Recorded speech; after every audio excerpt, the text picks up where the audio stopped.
Neal, that was hard work in the end, wasn't it? Yeah, of course. I thought for 30 minutes we were absolutely breathtaking.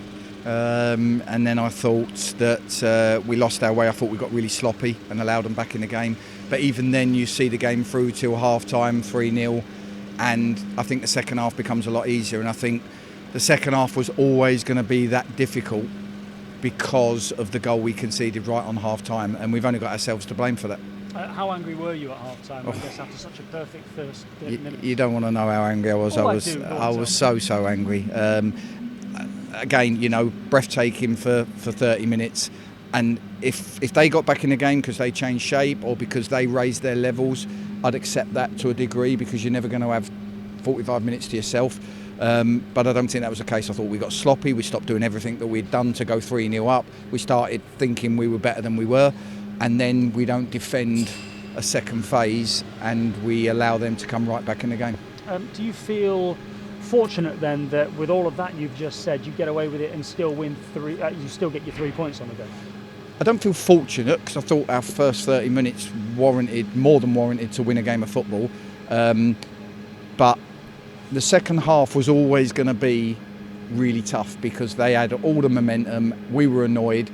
And then they went and changed their shape, pressed us really, really high, and then we've got to play a different game. And we're playing a different game now without a calmness because we're so annoyed about how the first half ended. So that caused us for sort of 25, 30 minutes in the second half for the game to be really difficult. And, the second goal for them really puts it back in the mix. But it's hard when a team come out and they've got nothing to lose. It's hard. We just, at that point, didn't play with enough quality to punish them. Talk to me about the good stuff. That first half an hour, the fast, free-moving, fluid football is going to. I mean, it's not a Barnet problem. That's going to be in every team that you play problem if you can do that. I hope so. If we can reproduce it, I thought we produced it at times on Wednesday night, and we produced it certainly in the first 30 minutes. And it's hard to know whether Wednesday, Saturday came into the equation, that extra day, because I didn't think we looked as razor sharp from sort of 40 minutes onwards. I thought we started to lose a little bit of crispness in everything we did, but it was breathtaking. And Ruben, Enzio, Callum, Kyle, they just looked like there was a real flow to them and we could cut them open. And again, same as the other day, I was disappointed that we didn't put the game to bed even more so in that first half. Talk to me a little bit about Ruben and Enzio. Came into the team today.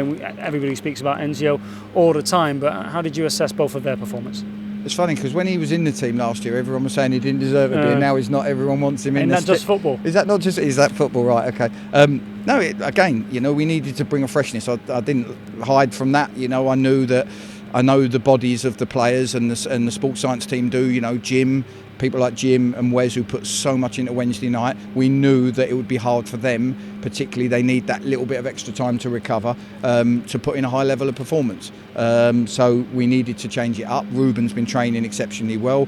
Enzio's getting there, and I've started to see the signs. So, why not bring him in? And Damien McCrory's trained like he's desperate to get in the team. So, we needed to rest Brins because, he's had a tight hamstring for 2 games but played brilliantly. So we've got to look at the next game and the next game. We've spoken previously about how you're blessed, particularly when it comes to centre-halves, albeit Ben Turner's not quite up to match speed perhaps just yet, but you managed to bring in Sam Graham today, and how did you think he acquitted himself? Yeah, again, he did well. I think, we're working on Sam. It's harder for him because he's playing off the left, which he's getting used to. He's used to playing off the right. So we're working on him, how he plays out from the back and how he starts our move, because as you know, we try and start from the back, defend from the front, and but he defended well when he had to.